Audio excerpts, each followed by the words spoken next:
Omulambo gwabadde omubaka omukyalo wa disitulikiti y'e Kalangala Helen Nakimuli gutuusiddwa ku mmeri ya MV Kalangala okutwalibwa mu disitulikiti y'e Kalangala abantu beeyo okwongera okumukungubagira akawungeezi akaleero ate enkya olukiiko lwa disitulikiti y'e Kalangala lwakutuula okusiima emirimu gy'omugenzi. Amyuka omubaka wa gavumenti e Kalangala Henry Lubuulwa ategeezezza Kyabasante essaawa yonna emmeri ya MV Kalangala esimbula okwolekera ebizinga by'Essese. Twogerera feri etwala omulambo gwa Honorable Helen Nakimuli emaze okusimbula okuva mu makiwugo okudda Kalangala okusobola okulaba nga abantu b'e Kalangala bakeerisa oluvannyuma ate abalala balyoke bagende egundi ekyamuswa Bukasa okusobola okulaba nga bongera omusabira mu maka ga mugenzi aga kitaawe. Banaveeyo bajja kusobola omukunya mu district council basobole ubisa ebiteeso ebyenjawulo bamugereko ebigambo ebyenjawulo ebirungi byakolera disitulikiti yaffe ate oluvannyuma bakamuze Kampala mu Parliament ate newaka ewaabwe. Abantu b'e Kalangala basaliddwa nnyo newankubadde nga abantu bangi nnyo bagenda kunyigirizibwa olwa feri. Abantu tubasaba abantu ne batukodde nga banyigiriziddwa ku ssaawa eno bakkirize bagume. Tubasaba abantu bonna abeere basobola ogumikiriza embeera eriwo wano ku feri ekimu kisobola okutambula bulungi n'omwagala waabwe asobola okutuuka mukeerisa oluvannyuma.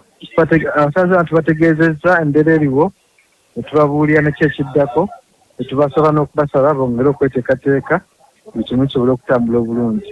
Tubabaawo obuzibu namu babeere bakkakkamu bagenda kutuuka mu budde emmotoka zino zituuse. Ye omubaka omukyalo wa disitulikiti y'e Wakiso Betty Ethel Nalima nga naye ayolekedde ebizinga by'Essese agambye nti omubaka Helen Nakimuli baakumusubwa nnyo. Era twogera essaawa eno tugenda Ssese tugenda kusiibula munnaffe Kalangala enkya district council etuule bwe tunaamala era Nakimuli tugenda kuba tumukomyawo ekiro tube nga tuli naye mu Kampala muno naye bwe tumala ate ku Wednesday tubeere ku Parliament wano eno tumanye tugendeko ne ku kitebe ekya NUP olw'eggulo era ekiro kya Wednesday tujja kusula ewaka waabwe ewa jjajjaabwe wali e Namuwona.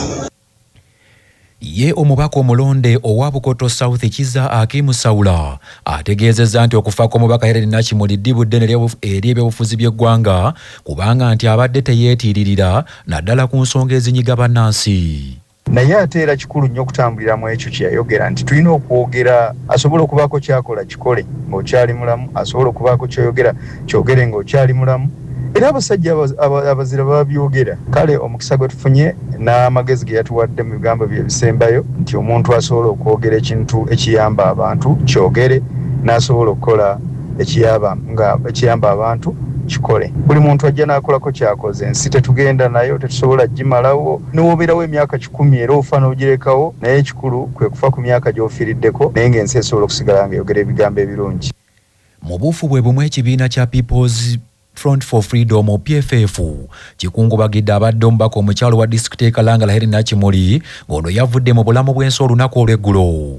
Mu lukuŋŋaana bannamawulire olutudde ku kitebe kya PFF ku luguudo Katonga mu kibuga Kampala, amyuka omukulembeze w'ekibiina ekyo mu bitundu bya Buganda Dr. Lulume Bayiga agambye nti ng'oludda oluvuganya gavumenti bagenda kusubwa nnyo empeereza y'omubaka Helen Nakimuli kubanga nti abadde teyeetiiririra era ng'ayogera kaati ku nsonga ezinyigiriza bannayuganda.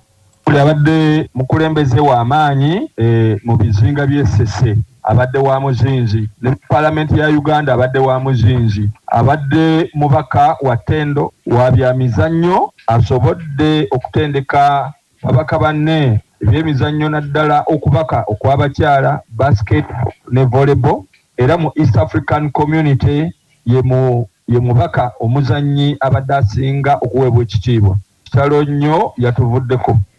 Mu mbeera y'emu Lulume Bayiga ayogedde ku nsonga ezigenda mu maaso mu Paalamenti okuli amateeka agaleetebwa bw'ate alabudde ababaka babeere beegendereza. Kaakati ffe abalina mikwano gyaffe Bungereza, Sweden, America n'awalala ayagamba tugisaleko. Agamba nti ye obugabirizo obu bwajja buyisa mu nsimbi za gavumenti ate zaakwata bw'ati ne yezza ye n'ekibiina kye zayisa mu iPod. Agamba nti kakati wano we mujja okufunira enywanto mbawaddeemu ye ng'ali ku nywanto 3. Yoyo omusajja gwe twogerako aleeta amateeka gano. Ebyo nga biri bityo abasuubuzi okuva mu katale ka St. Bali ku ddembe akamanyiddwa ng'Owino bazinzeeko ekitebe ky'ekitongole ekiddukanya ekibuga Kampala ku City Hall nga baagala okununula bannaabwe abayooleddwa olunaku olwaleero. Omusasi waffe Musisi John Munandagwe yayina ebisingawo. Abasuubuzi bano abazinze ekitebe kya City Hall wano mu Kampala bakaawu n'okukira omususa balumiriza ekitongole kya KCCA obutabawa bwenkanya wakati ng'ebintu byabwe byayonoonebwa ekitundu ku katale k'Owino bwe kyamenyebwa nga kino ky'ekitundu ekitunudde obutereevu mu Container Village. Abasuubuzi bano wakati ng'ekitundu kino kyamenyebwa waliwo abamu ku bannaabwe abeetetenkanya ne bateeka ebyamaguzi ku mabbali ewakubibwa ekibaati kaakati enkya ya leero nabo abakedde ne bayoolebwa n'emmaali yaabwe n'ekwatibwa nga kino kitanudde abasuubuzi okwekuŋŋanya mu bungi bajje balwanirire bannaabwe abayooleddwa nga bagamba tebayinza kubalekerera kubanga embeera bonna gye balimu eyungula ezziga.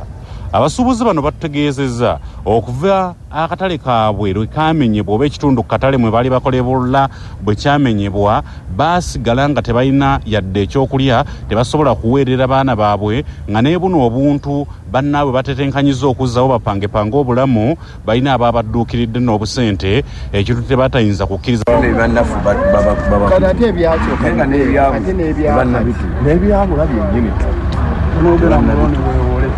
Obusente bwaloni abaana b'abantu bano bwe bamenyera ebintu tebasoma abaana b'abagoba batudde waka. Ate mukulu Musisi tulina obuzibu mu katale twakyali banka eziwola tetulina bukulembeze akugamba leeta ebbaluwa ya chairman wetwala akatale nga kugiina tebakyatuwola era mukwano gwe yakwata emitwalo 2 naga yiya vesti ziteekewo twakyali banka esobola kuwola manerenda batuwola. Abasuubuzi bano bongeddeko obudde buno olw'obunkenke obuli mu katale k'Owino tewali kitongole kya buvunaanyizibwa kisobola kubawola nsimbi gamba nga banka n'abalala kati nga bonna abaagala okwewola ensimbi okuzzaawo emmaali yaabwe balina kugenda ku bammanerenda atabawulira ku magoba amangi nga kino kireetedde emirimu gyabwe okuba ku bunkenke. Ebintu byo bamenye sitowa ebintu byonna babituba n'okwata TV ewaka newewola ku manerenda w'ekyalo n'omuwa TV n'oleeta osuubula tubonyebonyeze TV tonnagijjayo nagenza okwepima nga nina kiro 7 esimu yali ku mbanda yagenda kati nadda kugwa mu ekirindiriddwa be basuubuzi bano oba banaayimbulwa nga tebateereddwa mu kkooti ya City Hall ng'obudde buno ab'obuyinza bakyabaggalidde. Ku lwa 88 CBS FM Radio Lwasa Mayinja mu Nnandagwe Musisi John. Poliisi ya Uganda etegeezezza nti terina nteekateeka yonna gyetaddewo ku by'okukomyawo omukulembeze w'ekibiina kye NUP Robert Kyagulanyi Ssentamu eyalangiridde nti akadde konna akomawo ku butaka. Kinajjukirwa nti bukyanga Uganda eva mu kulonda, Robert Kyagulanyi Ssentamu yaddukira mu America ne famire ye bwe yategeeza nti waliwo abaagala okumutuusaako obulabe. Robert Kyagulanyi Ssentamu yeetaba mu kalulu ka bonna akaaliwo mu mwezi ogwa January omwaka guno era akakiiko k'ebyokulonda kaalangirira Pulezidenti Yoweri Kaguta Museveni nti yawangula akalulu ako n'obululu obusukka mu bukadde 7 ate nga Robert Kyagulanyi Ssentamu amanyiddwa nga Bobi Wine ye yafuna obululu obusukka mu bukadde 2. Mu mbeera eno enteekateeka zikolebwa Pulezidenti Yoweri Kaguta Museveni bw'abulwa okulayira okukulembera Uganda ekisanja eky'omusanvu ng'emikolo gisuubirwa okubeerawo nga 12 omwezi ogujja ogwokutaano ku kisaawe ky'ameefuga Kololo. Pulezidenti wa NUP Robert Kyagulanyi Ssentamu amanyiddwa nga Bobi Wine ng'asinziira mu America gy'ali yalangiridde nti mu kaseera akatali kaawala agenda kudda mu Uganda era nti agenda kutandikira we yakoma okulwanirira eddembe ly'obuntu. I'm not in exile. I'm not a refugee. No, I am not. I'm only bearing all characteristics of a refugee, but I'm not. Mu mbeera eyo omwogezi wa poliisi ya Uganda Lusoke Kituuma asinzidde mu nsisinkano ne bannamwere ku kitebe kya poliisi Naggulu n'agamba nti nga poliisi tebalina nteekateeka yonna ekwata ku by'okudda bya Kyagulanyi. Omukulembeze wa NUP muyina guidelines zonna ze mutaddewo engeri gyagenda okujja n'ebirala tewali guidelines ndoze ekyo kakikuddemu nga bwe kiri bwe kiti. Ebyo nga bikyali awo, poliisi erabudde amasomero kukola ku nsonga ezisoomooza abayizi oluusi nga zino zibaviirako okwekalakaasa ne boonoona ebintu. Omwogezi wa poliisi ya Uganda Lusoke Kituuma ategeezezza nti bakkiriziganya nti waliwo ebisoomooza abayizi era n'agamba wabula nti musango okwekalakaasa kyokka nti n'amasomero ebiseera ebisinga gabeera gamanyi ebiviirako abayizi okwegugunga kyokka ne babitunuulira kyamuli. Lusoke Kituuma asabye abakulira amasomero okufaayo ku nsonga ezinyigiriza abayizi olwo kibatangira okwegugunga. Naye bwe twagenda okumalira nga bamaze okwenoona computer lab nga yonna bagikoze bubi nnyo, bamenya endabirwamu, bamenya ebintu bingi, ofiisi ya headmaster. Muteekewo embeera nti abaana bwe batandika okufunamu okwemulugumya mwali badde mutandika okulaba obuze buno. Ate n'ekirala mwina okuteekawo enkolegana nti wabeerawo ebintu nga bino ebiruma abaana wabeerawo okwogerezeganya, because surely kati olw'emmere damage gye baakola. Omujulizi ow'e13 Emmanuel Odongo ngono musirikale wa poliisi okuva mu kitongole ekivunaanyiza ku kwekebejja kamera ez'oku nguudo ategeezezza kkooti etudde ku kisaawe ekya Community Church Eggaba ti Christopher Okello Nyom yatambulira ku boodabooda okugenda mu kifo waateeberezebwa okuzza omusango ogw'obutemu era ogumuvunaanibwa. Omusasi waffe Betizwa y'ayina ebisingawo. Okusinziira ku bujulizi bw'omujulizi ono Odongo, kigambibwa nti ng'ennaku z'omwezi 2 omwezi ogwokuna omwaka guno omwawaabirwa Christopher Okello Anyom yalabibwako ku luguudo lwa Nanjala Road Egaba ng'atambulira ku boodabooda. Era ono yali ayambadde galubindi enzirugavu ng'aweese n'ensawo ku mugongo.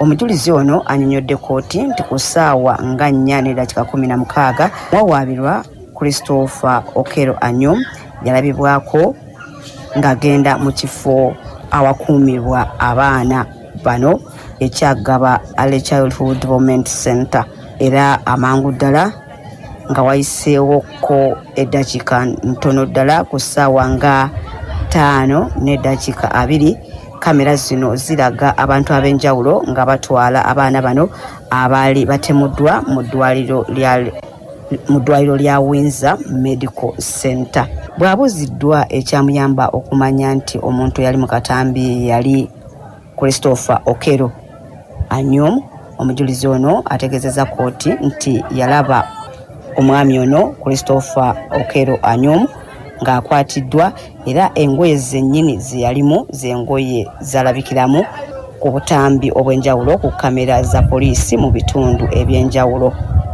Omujulizi omulala Mutaka Jim ngono musirikale wa poliisi avunaanyizibwa ku kukuba ebifaananyi ebifo awaba wadiziddwa emisango ategeezezza kkooti nti yakuba ekifaananyi ekiraga ekifo kino awaddizibwa omusango era n'akola n'alipooti ku bintu byonna bye yazuula mu kifo kino.